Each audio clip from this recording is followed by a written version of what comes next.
E as 7 artes liberais são 7, né? São 3 ligadas ao trivium, 3 caminhos, trivium, 3 vias, e 4 ligadas ao quadrivium, 4 vias. As 3 primeiras, as do trivium, são associadas à mente humana, são 3 habilidades fundamentais da mente.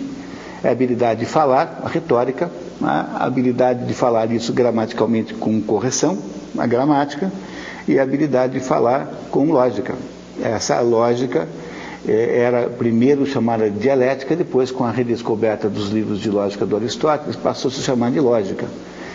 Consolidou-se mais tarde como lógica. Então, o que se chama de trivium é a conjugação dessas 3 habilidades fundamentais, que são as 3 habilidades que permitem que qualquer mente possa lidar com os mais diversos assuntos com um grau muito maior de produtividade, porque aí você sabe o que você está dizendo está gramaticalmente correto e isso que você diz faz sentido, né? Está coerente entre as suas partes, enfim, passou pelo teste da coerência lógica.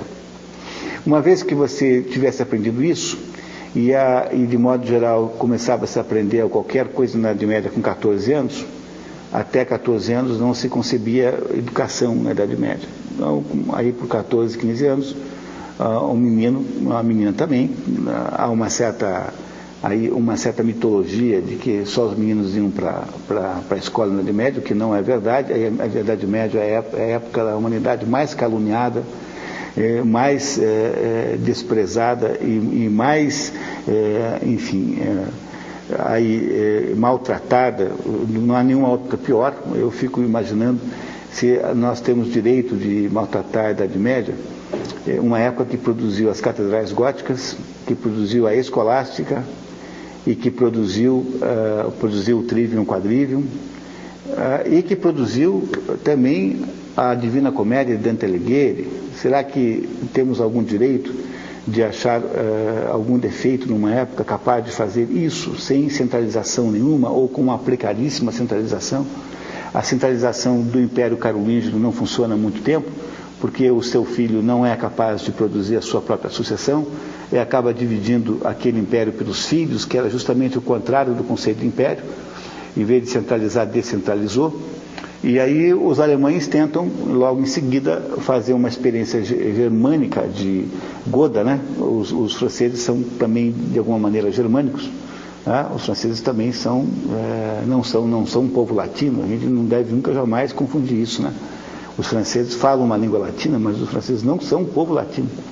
Não tomar cuidado de não confundir. Claro, que quando você fala de um francês que mora em Marseille, sei lá, meio italianado, aí talvez tenha alguma coisa latinidade, mas o francês, tecnicamente, é o Asterix.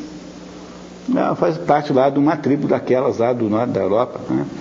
E aí a tentativa franca de fazer o império fracassa, e quem assume a tentativa nova são os alemães, que montam um sacro império germânico romano, que é uma tentativa, digamos, goda, alemã, de outra tribo, né? De fazer a mesma coisa. Pois, mesmo assim, esse sacro império germânico romano não deu certo também. Ele existiu até Napoleão Bonaparte, que foi quem o extinguiu, ou seja, já no século XIX, mas ele nunca conseguiu fazer a unificação necessária para que a Europa pudesse ter uma dimensão equivalente à do Império Romano novamente. Portanto, que uma sociedade tão fragmentada como essa tenha produzido essas maravilhas, os 7 artes liberais, que não a produziu sozinha, mas a consolidou, a sintetizou, tenha produzido as catedrais góticas, tenha produzido a escolástica toda, é alguma coisa de nos deixar boquiabertos. Tem um grande respeito pela Idade Média.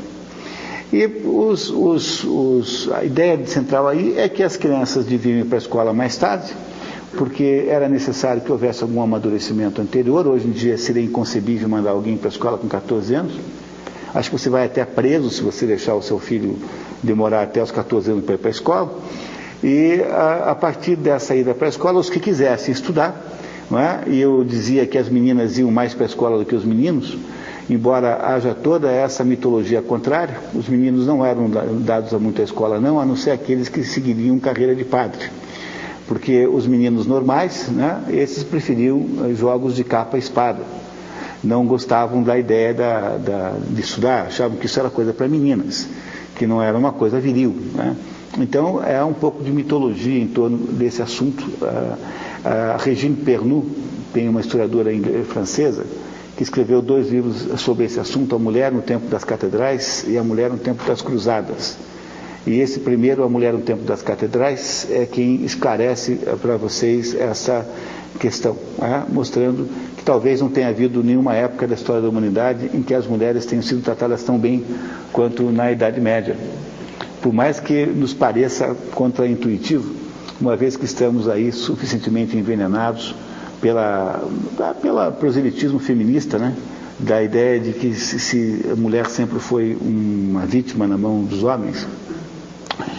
Mas seja como for, o que acontecia é que aquela pessoa interessada em aprender, e não era para todo mundo, só para os interessados, iam para essa escola durante a Idade Média, a baixa Idade Média, ou seja, durante o momento mais sofisticado da Idade Média. Essas escolas funcionavam associadas às universidades, então junto da Universidade de Paris havia a escola, o Colégio de Artes, e toda vez que você ouve falar em Colégio de Artes, mesmo que não haja menção à palavra liberal, está sempre falando das artes liberais. Então, por favor, não confundam, porque no sentido moderno de arte, você está sempre se referindo a artes plásticas. Mas no sentido medieval de artes, são sempre as artes liberais e não as artes plásticas. Aí é um pouco de confusão nisso. Quando você usa aquele título que há nos Estados Unidos, Master of Arts, que algumas pessoas têm, um título universitário, esse artes são as artes liberais, não são artes plásticas. E essa expressão Master of Arts é um resquício das próprias artes liberais. É claro que nos Estados Unidos hoje não há, de modo geral, genérico, o estudo das artes liberais tais como havia antigamente, mas preservou-se aí a ideia de que há algumas coisas que se sabe apenas pelo prazer de saber, que é ars gratia artis. E nesse caso também, ars gratia artis, também estamos falando das artes liberais e não apenas em torno, porque quando você analisa a expressão ars gratia artis, se você pensa que é artes plásticas, você não entende o que está sendo dito aí, né? Então, o que é uma arte pela arte? É quando você estuda Shakespeare para saber alguma coisa sobre Shakespeare, é quando você estuda literatura para saber literatura, quando você estuda poesia para saber poesia, quando você estuda filosofia para saber filosofia, quando você passa a vida estudando Aristóteles com o único objetivo de entender Aristóteles. Esse tipo de aventura intelectual é raríssimo na nossa cultura aqui, porque nós criamos a ideia de que a formação universitária está associada a alguma espécie de emprego. E você imagina que vai para a universidade para obter um diploma que vai autorizar a atividade econômica, seja de ser médico, seja de ser arquiteto, seja de ser economista, enfim, o que for. A ideia de que se possa estudar alguma coisa pelo único objetivo de estudá-la é uma ideia estranhíssima no contexto brasileiro. Pois saibam vocês que o trivium e o quadrivium eram exatamente isso. Eram liberais porque não estavam associados a uma tabela de pagamentos, não estavam associados a um regime de emprego.